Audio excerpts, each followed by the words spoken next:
Share screen.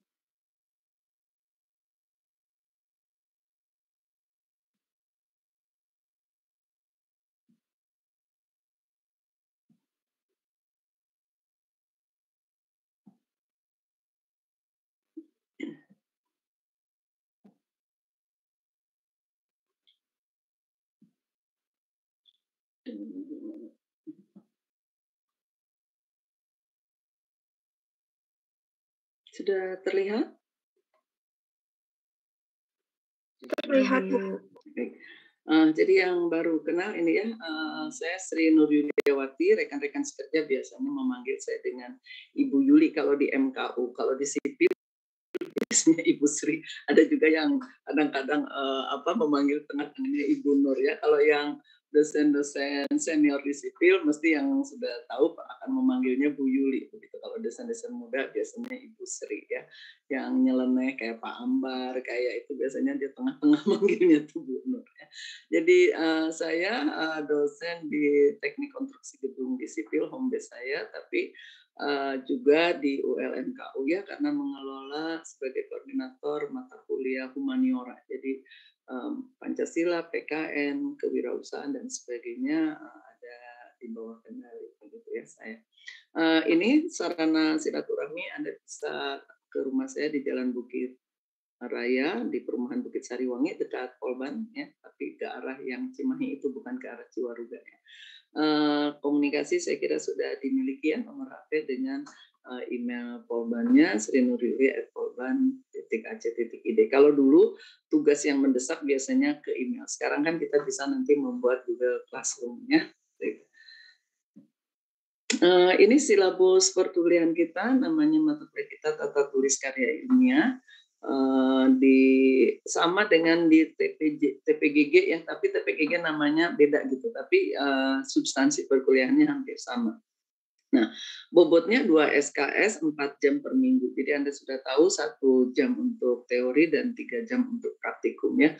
Tapi biasanya akhirnya kita lebih banyak 2 jam itu digunakan teori dan 2 jam itu adalah praktikum. Nah, karena ini adalah tatap muka, jadi kalau praktikumnya saya kira kalau harus buka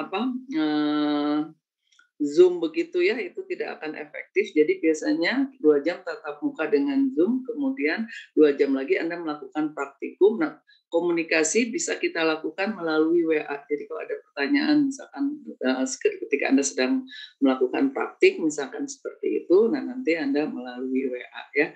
Dan nanti penutup kuliah itu juga dilakukan melalui WA seperti itu ya. Tapi kita lihat aja nanti kalau Anda memang mau membuka terus misalkan ya Zoom Anda. Nah, tapi saya kira juga tidak akan efektif begitu ya.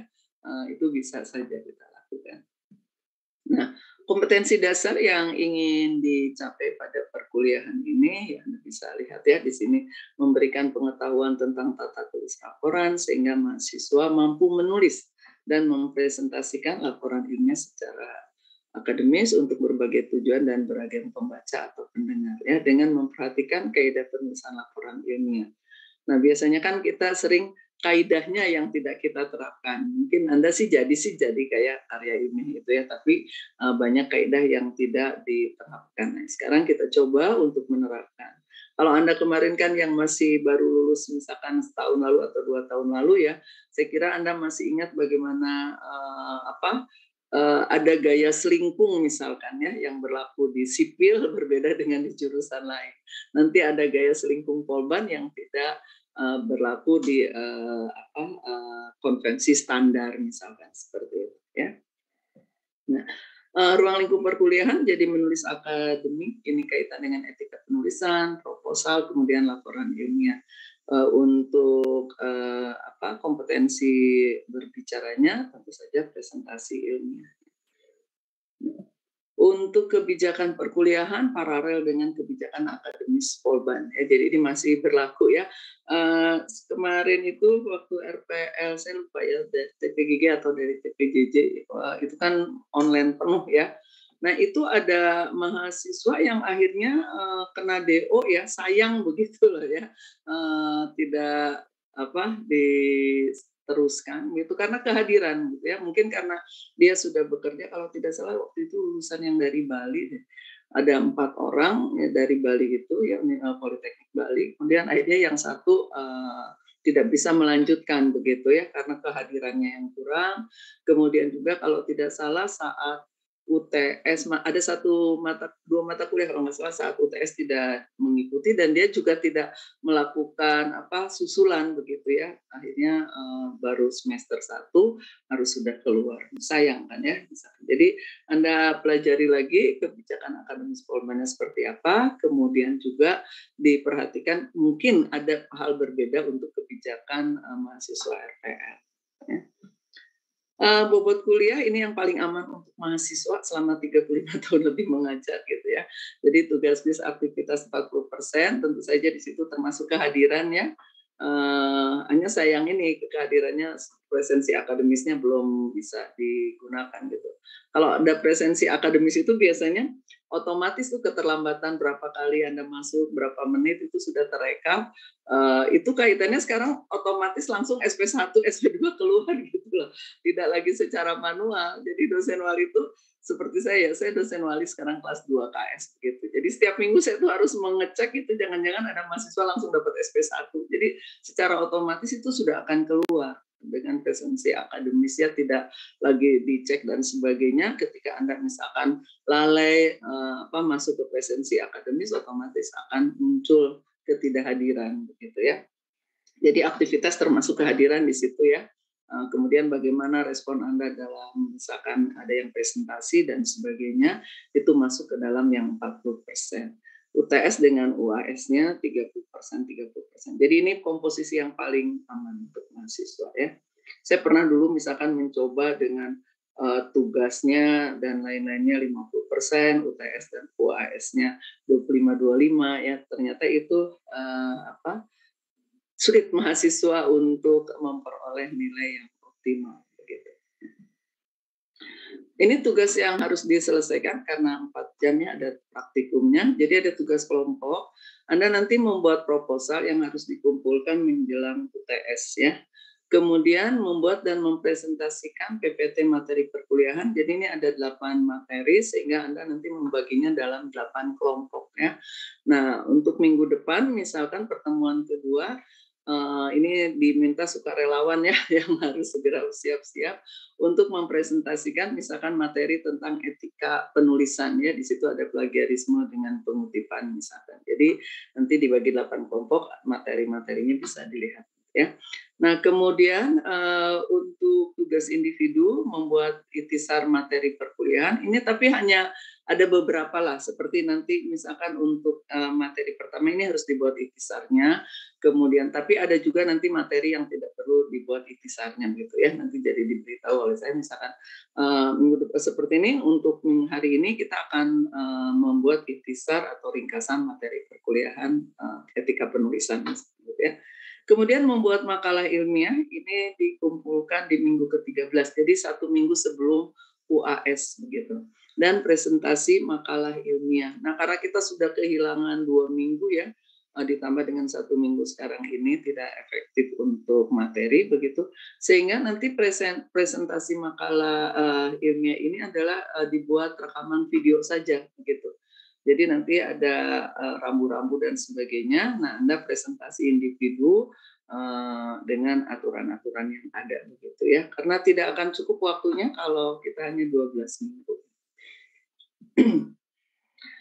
Buku ajar yang digunakan yang buku utama yaitu Bahasa Indonesia untuk Aktivitas Ilmiah, ini terbitan Politeknik Bandung ya, kami tim Bahasa Indonesia yang membuatnya. Jadi kalau mungkin Afif dan yang lain-lain punya nggak bukunya Afif? Masih ada nggak buku Bahasa Indonesia waktu itu 18?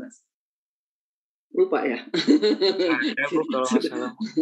Atau ditinggal di tempat kosan ya dulu ya? Misalnya. Atau memang tidak memilikinya ya misalkan. Jadi nanti dilihat ya, karena, untuk penulisan laporan ilmiah itu memang, dominasi ya, buku ini sebagai sumber utama kita ya.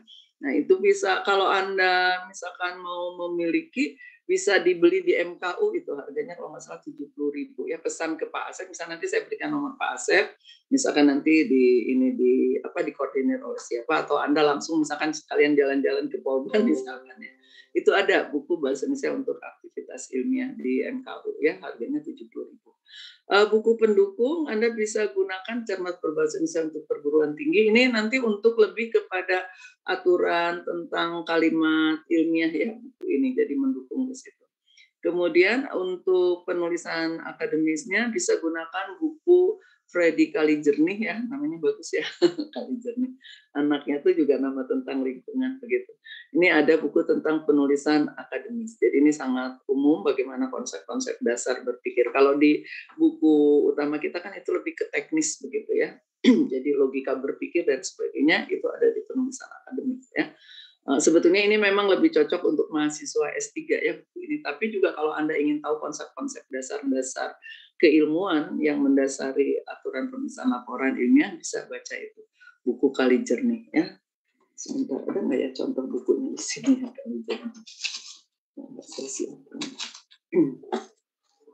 Ya, kalau yang buku bahasa Indonesia, saya ini kan buku Kalijernih ya.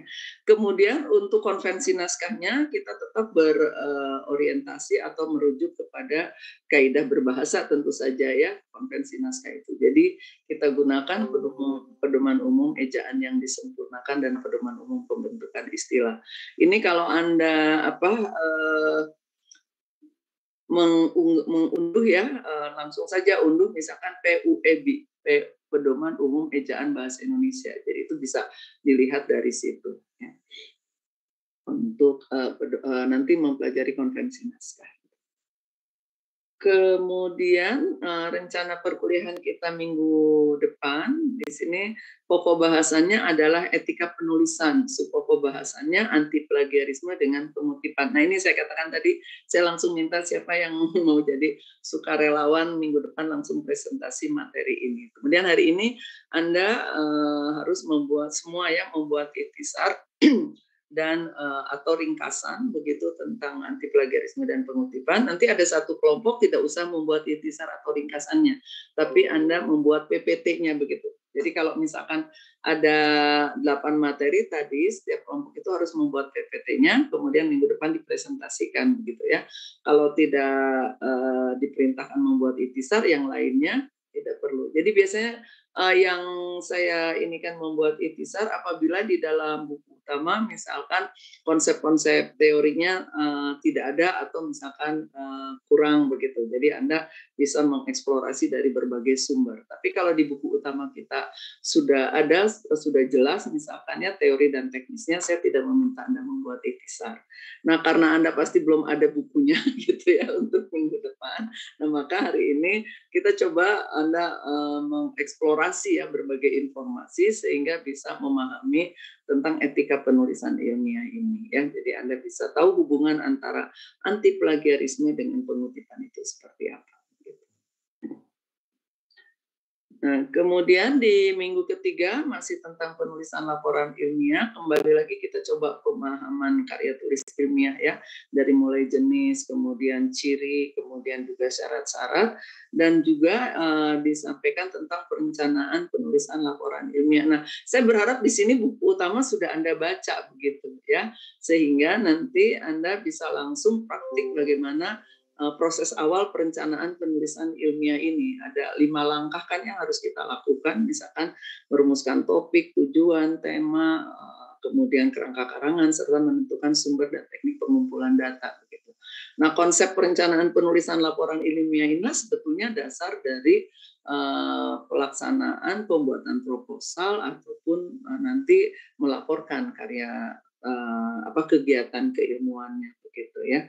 Jadi berharap sih di sini sudah ada bukunya sehingga tidak perlu membuat ikhtisar, tapi ada satu kelompok yang mempresentasikan begitu ya. Nanti kita evaluasi. Kemudian di minggu keempat ini praktik kita langsung yang tadi saya katakan ya, perumusan topik, tujuan, tema. Dulu mungkin waktu Anda di SMA menyamakan topik itu sama dengan tema itu sama dengan judul misalkan ya. Memang antara topik, tema, dan judul ada relevansinya, tapi ada perbedaannya. Jadi sebetulnya kalau dari struktur ya, ketika kita melihat struktur, misalnya, sudah bisa membedakan, oh ini topik bukan judul. Kalau Anda katakan ini judul, salah, ini harusnya tema misalkan begitu ya. Nah, itu berhubungan tapi tidak sama ya. Nah, saya katakan tadi 5 langkah ini sebetulnya kalau sudah benar di sini, maka langkah-langkah berikutnya itu mudah. Tapi kalau Anda di sininya masih gamang, masih bias, belum jelas, misalkan ya, misalkan syarat topiknya aja tidak terpenuhi, nah biasanya sih nanti karya ilmiah sih jadi, tapi benang merah antara satu bagian dengan bagian lainnya mungkin tidak baik begitu ya. Atau misalkan simpulannya sulit dirumuskan atau datanya salah. Jadi saya sangat konsen 5 langkah ini memang betul-betul harus Anda kuasai cara perumusannya, gitu ya. Sehingga kita lakukan di minggu keempat ya. Kemudian di minggu kelima dan 6, nah sekarang kalau Anda sudah tahu rumusan yang benarnya dari 5 langkah tadi, maka Anda bisa membuat proposal dengan tepat begitu ya. Nah ini dalam materi proposal ini kita nanti akan mencoba menganalisis sebuah proposal yang ditujukan untuk waktu itu, kalau misalnya saya siapkannya adalah proposal yang untuk program PKM ya, program kreativitas mahasiswa. Tapi sengaja contohnya tidak yang sekait dengan sipil ya, supaya ada jarak memandang begitu ya. Kalau misalkan kita menganalisis yang sipil begitu, kadang-kadang tidak ada jarak untuk memandang. Jadi sebuah proposal, sebuah karya tulis itu kan harus dipahami oleh orang yang tidak memahami tentang topik tersebut, misalnya orang yang bukan berkecimpung dalam topik tersebut, biasanya seperti itu ya. Maka sengaja nanti saya ambil PKM-nya bukan yang dari berhubungan dengan sipil ya. Nah, jadi langsung di minggu ke-7 kita UTS, ujian tengah semester ya. Saya belum lihat apakah nanti digabung dengan, disamakan waktunya dengan kelas konvensional biasa atau tidak ya waktunya. Karena kan ini sudah maju, Anda kan memang berkurang minggunya ya. Kalau itu kan minggunya lebih. Kemudian di minggu ke-8 sampai dengan ke-10, jadi ini kaitan masih ke langsung struktur atau sistematika penulisan laporan ilmiah ya. Di sini ada kelengkapan awal, bagian inti, kelengkapan akhir. Nah, untuk materi ini ada 3 kelompok nanti yang akan presentasi. Jadi khusus tentang kelengkapan awal, ada presentasi, bagian inti, kelengkapan akhir. Nah, dari topik tadi ya, di minggu ke-4 Anda merumuskan topik, tema, dan sebagainya itu, kemudian Anda buat proposalnya, dan di minggu ke-8 sampai 10 ini Anda sudah harus bisa langsung membuatnya begitu ya, sehingga sistemnya berkesinambungan, holistik begitu. Kalau dalam bahasa Inggrisnya sistem drilling, kita membuat tugasnya begitu ya. Nah, sehingga ketika misalkan bagaimana kelengkapan awal yang sesuai dengan standar, nah itu satu kelompok menjelaskan, nanti Anda bisa mengoreksi pekerjaan yang Anda lakukan gitu ya. Misalkan sudah tepat belum, misalkan cara perumusan kata pengantar dan sebagainya ya. Itu jadi ini ada 3 minggu, ada 3 kelompok nanti yang presentasi ya. Nah, kemudian di minggu ke-11 kita mulai analisis tentang konvensi naskahnya, tentang kalimatnya. Ini berkaitan di sini konvensi naskah tadi, kaidah-kaidah kebahasaannya ya. Misalkan bagaimana cara menuliskan judul subbab dengan anak subbab ya, itu kan sering juga salah begitu. Kemudian misalkan cara pemarginan, ini banyak saya aneh, menuliskan pemarginan naskah itu ada di bawah judul. Jadi kalau misalkan bab 1 pendahuluan, 1 latar belakang, nah paragrafnya, marginnya itu ada di bawah huruf L begitu. Nah itu kan tidak tepat. Seharusnya pemarginannya tetap di margin sebelah kiri ketika Anda menuliskan 1.1 latar belakang, Nah, paragraf Anda itu lurus dengan nomor 1.1 tadi, bukan lurus dengan judulnya ya, tulisan judulnya. Itu banyak saya temukan ya di dalam kemarin saat misalkan mahasiswa sidang tugas akhir, sidang PKL, sebagainya ya. Itu kaitan ke konferensi naskah tuh, bagaimana menuliskan penomoran gambar dan sebagainya. Kemudian tentang kalimat ilmiah, dasarnya kan kalimat efektif. Jadi kalau kita semester 1 bahasa ini saya belajar kalimat efektif, itu dasar untuk memahami kalimat ilmiah ya. Nanti mungkin Anda bisa juga, saya dulu pernah di Polban ya, di saat pandemi awal itu harus dari itu, ada di YouTube ya, Sri Kandi Polban berbincang begitu. Kita membahas tentang teknik penulisan proposal dan sebagainya. Di situ ada Dr. Paula, Dr. Ani, kemudian saya. Nah, saya khusus membahas tentang kelogisan. Jadi suatu keniscayaan kalau karya tulis ilmiah itu kalimatnya tidak logis. Ya, nanti mungkin Anda bisa lihat. Kemudian minggu ke-12 dan ke-13 ini kita tadi ya tentang presentasi itu. Jadi minggu pertama kita berteori dulu tentang presentasinya, kemudian Anda membuat draft presentasinya.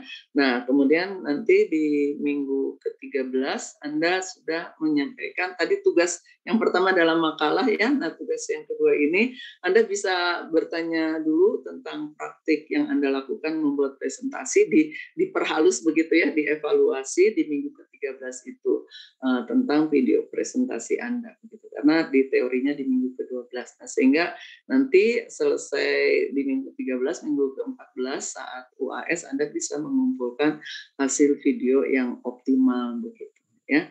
Nah, ini rencana perkuliahan kita dan minggu ke-14 langsung UAS. Sebentar ya sebetulnya. Di Desember Anda pasti sudah selesai juga kuliahnya ya, satu semester begitu.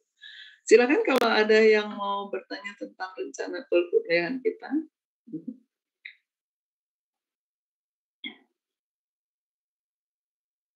Ya, silakan. Saya tutup dulu deh. Biar kelihatan semua. Kali ya.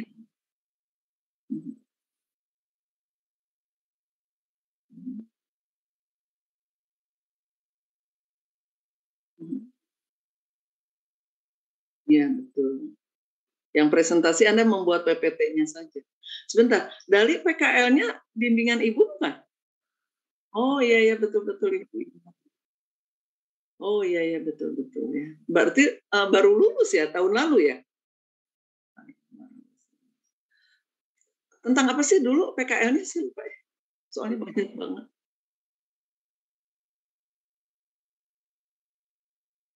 Lido. Di Lido bukan? Oh Cisundau ada juga yang di Lido itu yang perumahannya Haritanu tuh siapa ya? Itu juga sama tuh perkerasan ini pondasi jalannya, jalan yang mau dibangun perumahannya Haritanu. Siapa ya saya lupa, saya membimbing itu juga. Ya. Iya betul Dali. Jadi untuk yang misalkan hari ini kan untuk persiapan presentasi minggu depan tentang etika penulisan. Jadi yang lain nanti membuat ikhtisar atau ringkasan. Nah, yang satu kelompok itu atau kelompok ke-1 itu Anda membuat PPT-nya untuk presentasi minggu depan begitu. Ya, jadi tidak usah membuat ikhtisar. Ya. Tahu nggak bedanya ikhtisar dengan ringkasan? Jadi Anda boleh buat ringkasan atau boleh buat ikhtisar. Ada yang tahu bedanya? Ada 4 hal yang membedakan ikhtisar dengan ringkasan. Lupa lagi ya. Jadi gini, keduanya sebetulnya ikhtisar dengan ringkasan itu masuk ke dalam reproduksi naskah ya. Bagaimana kita menulis kembali sebuah naskah. Nah, kalau Anda menuliskan dalam bentuk ringkasan atau rangkuman, merangkum atau meringkas, itu kalau saya analogikan sama dengan kita mengecilkan foto. Jadi misalkan Anda ada punya pas foto gitu ya, misalkan ukurannya 5R di Photoshop, mau dijadikan ukuran 3x4.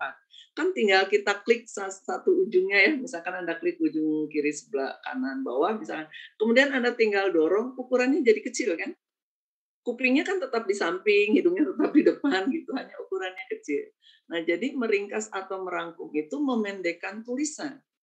Sehingga karena dia hanya memendekkan tulisan, ya, pertama sistematika dari naskah asli tidak boleh berubah. Kedua, proporsinya tidak boleh berubah. Gaya bahasa, sudut pandang penulisannya tidak boleh berubah. Kemudian penggunaan bahasanya pun tidak boleh berubah. Jadi misalkan saya ambil contoh gini ya, Anda dulu misalkan di SMA ketika diminta membuat ringkasan atau rangkuman bab 1 makhluk hidup.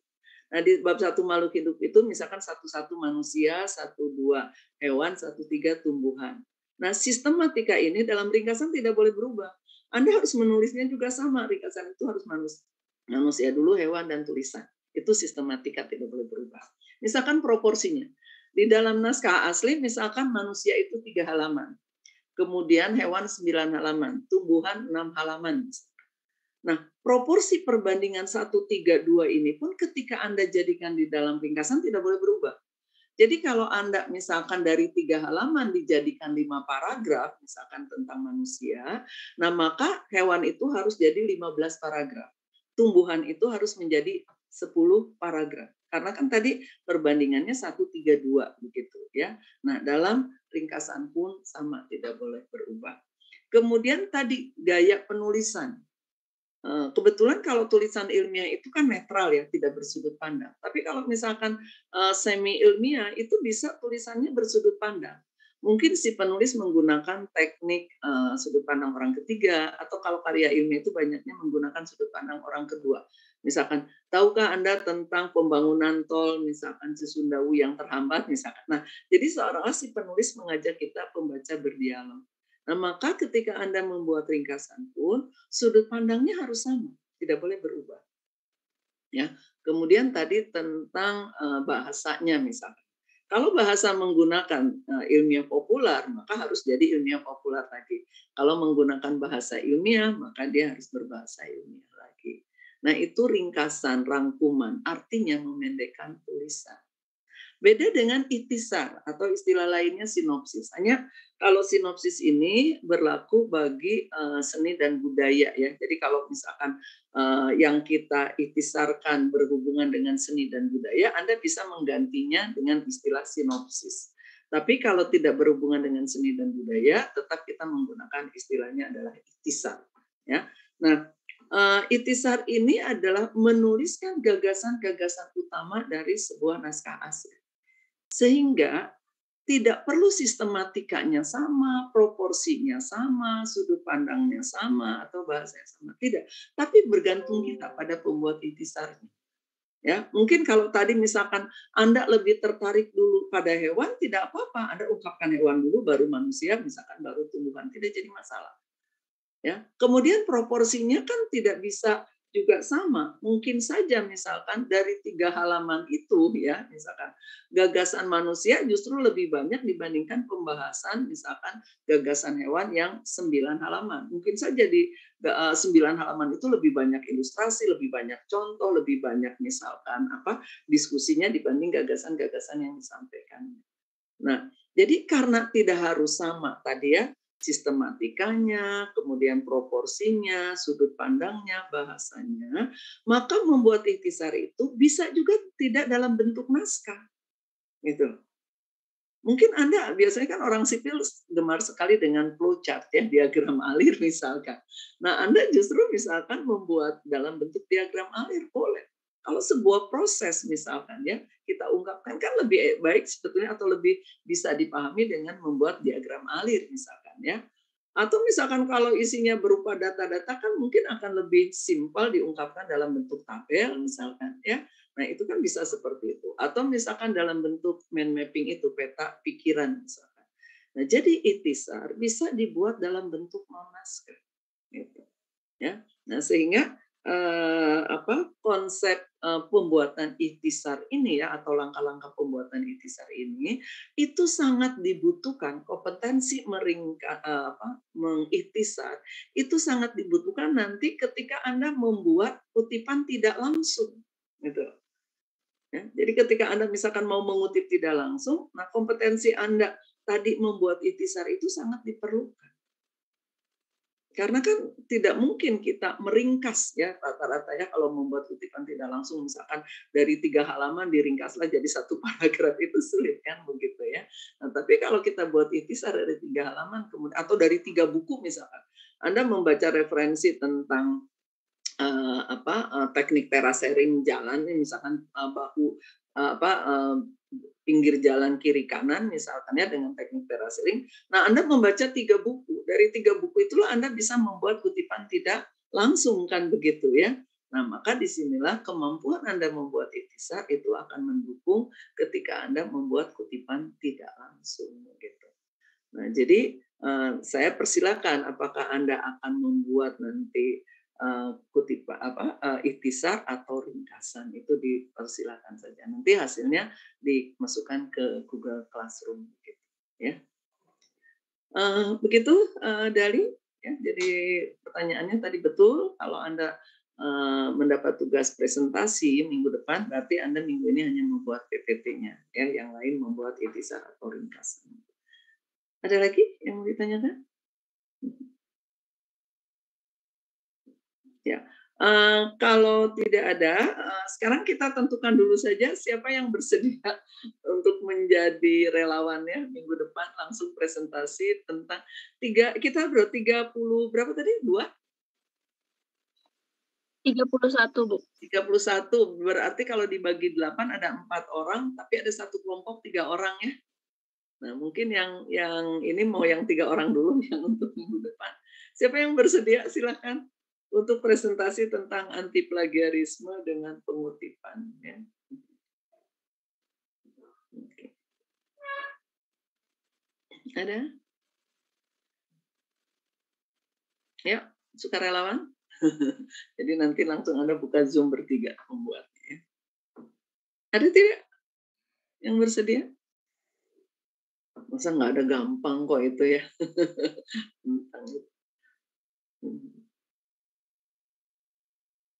Atau mungkin Anda masih ini ya, masih kalau dengan saya mungkin menentukannya tidak nyaman. Jadi nanti silakan saja ditentukan oleh Anda, tapi minggu depan harus ada ya satu kelompok yang mempresentasikan tentang etika penulisan ya dengan subbab atau pokok bahasannya yaitu anti plagiarisme dengan pengutipan gitu. Ya, nanti lihat relevansi antara anti plagiarisme dengan pengutipan itu apa. Nah, kemudian teknik pengutipan itu kalau kan ada teknik body note, footnote ya, kemudian ada juga satu lagi endnote ya. Nah, yang sekarang yang body note itu bisa menggunakan aplikasi kan ya. Bisa Anda misalkan ke referensi nanti ada sitasi gunakan aplikasi. Nanti ini ada kaitannya dengan format bibliografi atau daftar pusakanya. Apakah akan menggunakan misalkan APA, Harvard atau juga sekarang yang sedang tren ini adalah IEEE ya. Batuk dulu.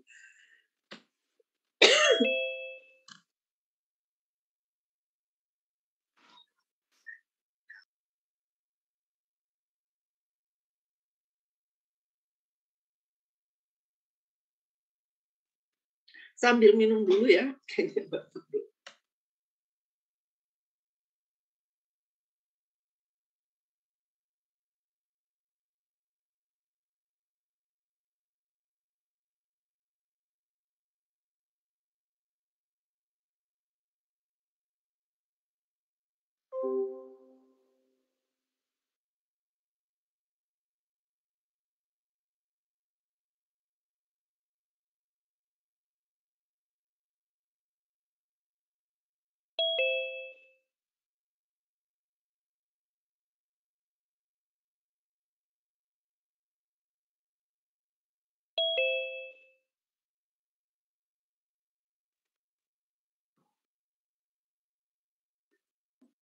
Ya, jadi kembali lagi ya tadi tentang teknik pengutipan dalam penunjukan sumbernya itu Anda bisa menggunakan aplikasi ya. Kan aplikasi yang itu masih ternyata ya sebentar.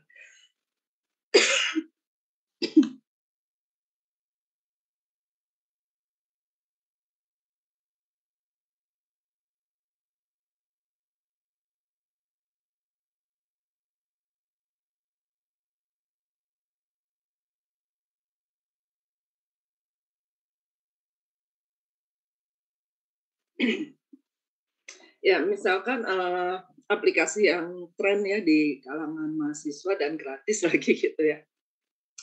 Anda bisa gunakan Mendeley ya, Mendeley atau Innote tuh bayar kalau nggak salah ya. Apalagi satu lagi itu yang Etiket kalau nggak salah. Etiket tuh ada juga yang gratis. Menilai rata-rata sekarang sudah gratis begitu. Nah, jadi nanti kelompok yang akan presentasi, selain Anda menggunakan teknik manual, kalau teknik manual Anda silakan kan baca ya. Kalau dengan footnote atau catatan kaki seperti apa, kemudian dengan body note seperti apa, kemudian endnote bagaimana ya. Nah, nanti tolong diberi contoh juga praktik cara menunjukkan sumber kutipan dengan menggunakan aplikasi. Misalkan ambil contoh dengan Mendeley saja misalkan. Nah, nanti formatnya kan bisa berbagai macam. Kita bisa mengubah-ubah di situ ya. Misalkan dengan format tadi yang saya katakan yang sedang tren sekarang digunakan tuh IEEE misalkan begitu ya. Atau dengan format apa begitu. Sehingga nanti ini akan ada kemudahan ketika misalkan satu format ternyata harus diganti dengan format lain begitu ya. Nah, jadi tolong yang akan presentasi minggu depan secara manualnya diungkapkan, kemudian juga dengan teknik aplikasi juga diungkapkan. Kalau di sipil kan kita kemarin tidak mengharuskan ya, belum mengharuskan penulisan daftar pustaka atau bibliografi dengan penunjukan sumber kutipannya itu harus menggunakan aplikasi.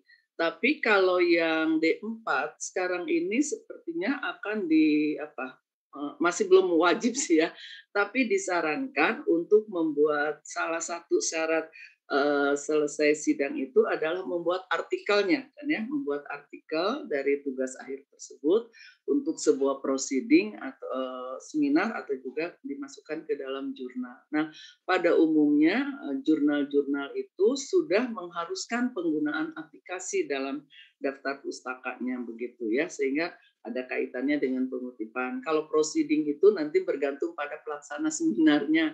Ada yang sudah minta aplikasi, ada yang belum ya. Nah, jurusan yang sudah mewajibkan mahasiswa membuat artikel atau juga proceeding untuk syarat kelulusan D3-nya seperti misalkan jurusan marketing, jurusan elektronika, kemudian informatika ya. Nah, sipil masih belum. Tapi untuk sipil yang program pasca sarjananya itu sudah harus ketika mau sidang saja sudah harus ada draft artikelnya begitu ya. Tapi untuk RPL yang D4 kita belum mewajibkan. Tapi alangkah baiknya kalau Anda sudah ya, kecenderungannya itu akan mungkin entah tahun ini entah tahun depannya akan diberlakukan syarat tersebut ya untuk mengakhiri perkuliahan di Polban program D4 begitu ya.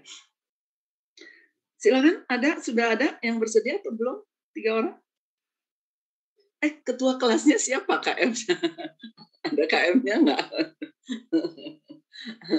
Atau langsung saja Hana ininya ya, penanggung jawab aja. Ya Hana? Kenapa Bu? Jadi penanggung jawab saja mata kuliah ini langsung ya. Jadi kalau ada apa-apa Ibu berhubungan dengan Hana. Iya boleh Bu. Ya, jadi Hana nanti tolong ditentukan kelompoknya ya, kemudian siapa yang akan presentasi minggu depan begitu Hana ya. Baik, kalau tidak ada untuk perkuliahan tatap muka melalui Zoom ini akan diakhiri. Tapi silakan kalian membuat ikhtisar ya, diusahakan sih bisa selesai dalam 3 jam pertemuan ke depan kan melalui aplikasi WA begitu ya. Jadi silakan nanti Ibu buka Google Classroom-nya. Tenggat waktu hari ini mau diunggah pukul berapa? Ikhtisar dengan ringkasan dan kalau PPT Ibu berikan toleransi nanti sampai hari Selasa ya, sehingga Rabu bisa Ibu cermati, Kamis sampai hari Rabu lah, Kamis bisa Ibu cermati, kemudian Jumat kan bisa dievaluasi nanti setelah Anda presentasi. Tapi kalau yang membuat ikhtisar atau ringkasan harus hari ini jadi, karena kita kan sebetulnya masih ada 3 jam lagi ke depan. Ya. Tapi Ibu tidak harus pukul 11.50 lah gitu loh ya. Karena Anda harus mencari dulu referensi dan sebagainya. Tapi diusahakan hari ini jadi gitu. Pukul berapa mau tenggat waktu untuk pengumpulan ikhtisarnya? Kalau pukul 23.59 boleh, Bu? Oh, pukul itu ya, 11 Iya. malam ya, menjelang 00. Baik kalau gitu ya. Ya, jadi silakan Anda bisa bekerja ya, tapi tetap ya pelayanan kalau Anda bertanya dan sebagainya sih sampai pukul 11.50 ya melalui WA gitu. Jadi waktu ini silakan Anda mencari, mengunduh informasi karena saya kira tadi belum ada buku ya. Kalau yang sudah ada buku tentang pengutipan itu ada di bab 10 kalau tidak salah ya. Jadi di bab 10 ada itu teknik-teknik pengutipan, di sana Anda bisa baca kembali ya. Kemudian kalau Anda mengunduh informasi dari media internet lain, tolong dilihat ya webnya atau lamannya atau sumbernya itu harus yang berkualitas gitu. Ya, jangan Anda mengambil blog anak SMA, Anda kan mahasiswa gitu ya. Nah, paling tidak adalah mengambil misalkan web yang bisa dipertanggungjawabkan lah ya, misalkan seperti web Akademia Edu masih cukup baik begitu. Jadi kalau Anda mengambil dari laman-laman individu seperti blog dan sebagainya harus yang lebih tinggi pendidikannya dari Anda begitu ya. Jadi ya minimal sama lah, sama-sama mahasiswa misalkan S1 gitu ya atau D4, jangan ngambil misalkan blog SMA, SMK dan sebagainya gitu. Sehingga coba Anda baca fungsi dari sumber referensi itu apa gitu ya. Baik, kalau begitu Ibu akan tutup Zoom-nya, kemudian nanti kita berdialog melalui WA ya. Selamat bekerja. Ibu, mau Iya, bertanya dulu, Bu. Jadi untuk ikhtisar yang dikumpulkan hari ini tentang materi minggu depan ya, Bu, yang Ya, anti betul. plagiarisme dan pengutipan. Betul. Kalau bagian yang presentasi minggu depan tetap buat ikhtisar atau nggak perlu, Bu? Nggak perlu, Anda hanya yang ikhtisar yang akan presentasi minggu depan hanya membuat PPT-nya. Gitu ya. Baik, Bu. Kemudian nanti juga saya berikan satu latihan ya untuk teknik pengutipan ya, ada latihan teknik pengutipan, silakan Anda misalkan nanti lihat-lihat, kita bahas minggu yang akan datang. Oh ya, Jumat yang akan datang itu saya harus ada workshop di luar Bandung gitu dari Polban, nanti berangkat pukul 9. Jadi kalau minggu depan kita pukul 7 dulu boleh ya, untuk minggu depan aja, nanti selanjutnya tetap pukul 7.50. Ya, bisa ya? Nanti saya ingatkan. Jadi minggu depan pukul 7 hanya sampai 8.40 karena pukul 9 kami sudah harus berangkat dari Bandung keluar kota. Ya, begitu. Ya, Hana ya. Ya, yang lain nanti Anda bisa bertanya melalui WA saja. Baik, saya tutup ya Zoom-nya. Wassalamualaikum warahmatullahi wabarakatuh. Waalaikumsalam. Terima kasih.